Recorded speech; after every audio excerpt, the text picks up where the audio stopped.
All right, fam. The oven is ready. We're gonna go ahead and stick this in there on the top rack.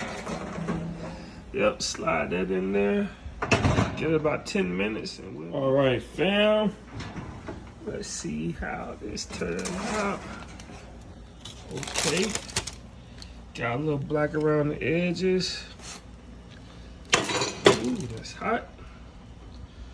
All right, so what we're gonna do now, let me clear some of the stuff off, man. I got a lot going on over here.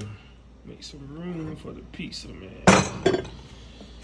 So the next thing you're gonna do is first let this cool off about a minute or two, and then you're gonna go from 400 on your oven to 450. 400, do not turn your oven off, go straight to 450. And that's what's gonna cook the final ingredient. So now, I'm gonna let that cool off. I'm gonna get everything else prepared. All right, now as you can see, got my pizza. So the first thing I'm gonna do to my pizza, and one thing I didn't show you, is we wanna add a little seasoning. So this right here, I got this from Costco's. It's their brand Kirkland. It's an organic, no salt seasoning. And it has everything underneath, but just for a few, the two that I'm really looking for is basil and oregano. But if you don't have this, you can use oregano, you can use basil, you can use several different kinds, but I like to go with this one because there's no salt added. And the reason why I don't add salt to this is not that I'm against salt, it's just that I'm getting enough salt in this. There's enough salt in this. This has salt, a little sugar in it, so there's no need for me to really add any more salt. So the first thing I'm gonna do is go with my seasoning. Snap this open. Boom. Boom. Right on top of the egg. Yeah, get you a little closer view there. Yeah, put a little seasoning on there. All right, next up, get this camera to act right. You know, I am doing this in selfie mode, so it's not the easiest way to do. Next up, add my sauce. Get a couple of teaspoons of that. Just spread it around. Let me show you. Just dump it on top there. Let me show you. And just spread it around there. Yeah, there you go. Spread that around. Make sure it's evenly distributed throughout the whole pizza. There you go. There you go. All right. Then go back. Get my mozzarella to go back on top. So I'm gonna take that and just take about a handful.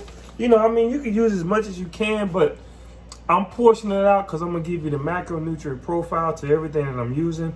But this is where it's at. So I'm gonna put it on here and I'm gonna show you how it looks after it's done. Now my last piece I did add some spinach, but you can put spinach, you can do a Greek one, bell pepper, supreme. But today I'm just gonna do a regular pepperoni pizza.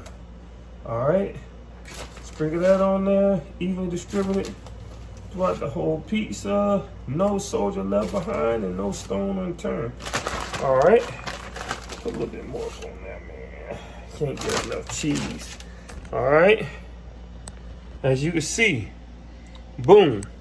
All right, next, whoa, stay still.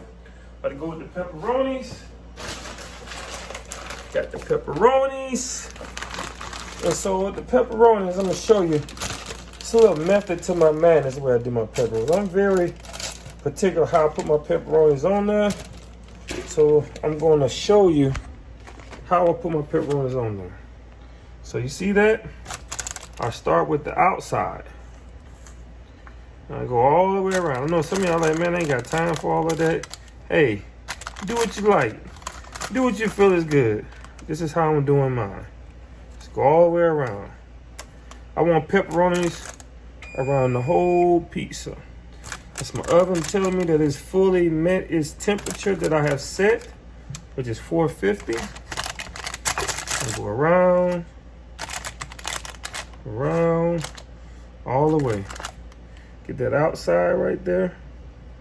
No stone unturned, man. I want it right to the outside and go right into the middle. There you go. Use how I remember, because you get one pack of pepperonis for about $7 to $8 out of Walmart. So you got enough. You know, you're not going to eat pepperonis every day. So you really want to use those bad boys up, man, while you got them. So I throw my pepperonis on there. We'll grab a couple of more out the bag. There you go. All right, get my pepperonis on there, as you can see. And then the next, last but not least, what I'm gonna cover it with, I'm gonna go with my cheddar cheese piece on top. Just to add a little flavor, man. Let me get this together. All right. There you go, boom. Boom. Boom. Yeah, man. I'm making me hungry, man, already. All right. Got that set up on there. Now we're going to throw this bad boy in the oven for about 5 to 10 minutes. And voila. All right, guys, let's see what we're working with. Oh, man, that's beautiful. That is a work of art. Oh, man.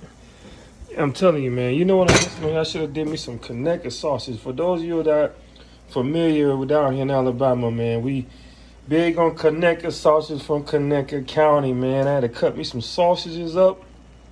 Made this a meat lover's pizza, man. But as you can see, this is the keto pizza at its finished result. This is the finished product. Another thing I didn't mention on this, I wanted to tell you also the macronutrients of this. This total pizza is about 170 cents, about 175 grams of protein, about 150 to 160 grams of fat, and about 40 to 50 grams of carbs. Now keep in mind, most of the carbs are coming out of the sauce, as well as there's some, I think, in the pepperoni, but it's very minimal.